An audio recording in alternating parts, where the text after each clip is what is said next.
नमस्कार।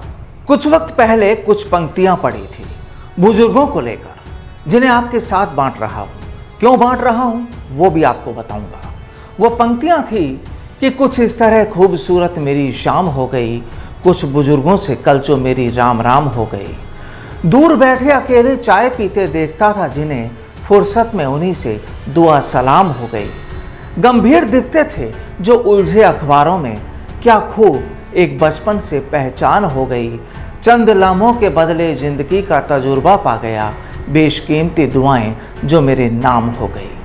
वाकई साहब, शायद दुनिया में हमारा हिंदुस्तान ही एक ऐसा मुल्क है जहां आज भी बुजुर्गों को पूजा जाता है, जिनके सम्मान के लिए हम कुछ भी कर सकते हैं। उनके दुख दर्द में हम पूरे हिस्सेदार होते हैं। आखिर उन्हीं की वजह से हम हैं। लेकिन अब अगर कोई ये कहे कि हमारे बुजुर्गों को ही उनकी तकलीफ में इलाज का कोई हक नहीं, तो आपको कैसा लगेगा?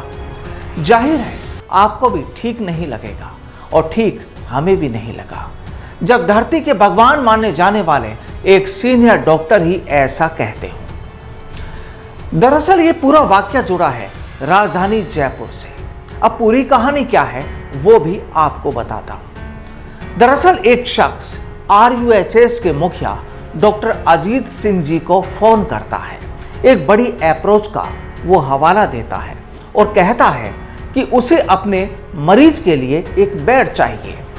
अब पहले तो डॉक्टर साहब अपनी मजबूरियां गिना देते हैं, ऑक्सीजन की कमी का हवाला देते हैं, और फिर वो कहते हैं जो वाकई हैरान करते हैं। ये डॉक्टर साहब कहते हैं कि विदेशों में तो ये नियम बन गया है कि अब 75 साल वालों को तो घर में ही रखो, चाहे ऑक्सीजन का लेवल, उसका फ्लक्चुएशन 20 आ जाए या 40 आ जाए। और जब सामने वाला शख्स कहता है कि साहब ये मरीज तो 30 साल का ही है, तो डॉक्टर साहब का जवाब होता है ये पॉलिसी तो अब अपने यहां भी आ जाएगी। यहां जब आएगी तो हमारे पास 80 साल का बुढ़ा पड़ा है, 90 साल का बुढ़ा पड़ा है, इनका क्या करना?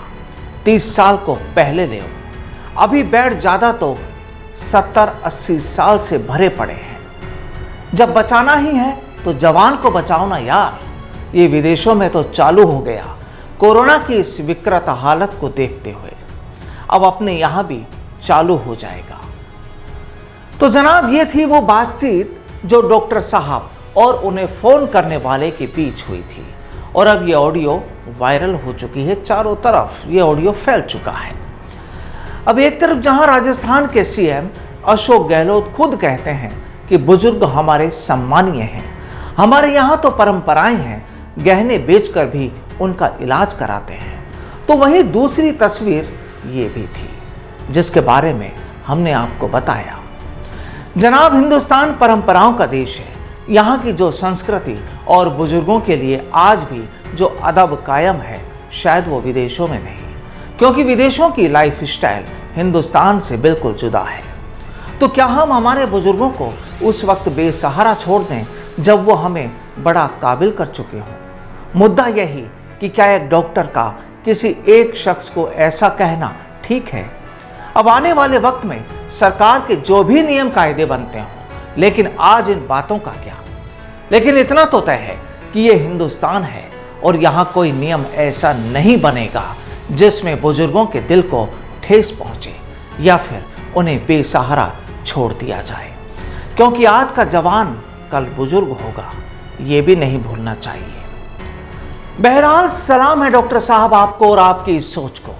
और अब बस हम तो यही कहेंगे कि बन तो जाते हैं मकान भी दौलत से, कि बन तो जाते हैं मकान भी दौलत से, पर वो काशाना नहीं बनते, काशाना यानी घर, पर वो काशाना नहीं बनते जहां मिलती है अहमियत बुजुर्गों को, वो कभी वीराना नहीं बनते। नमस्कार।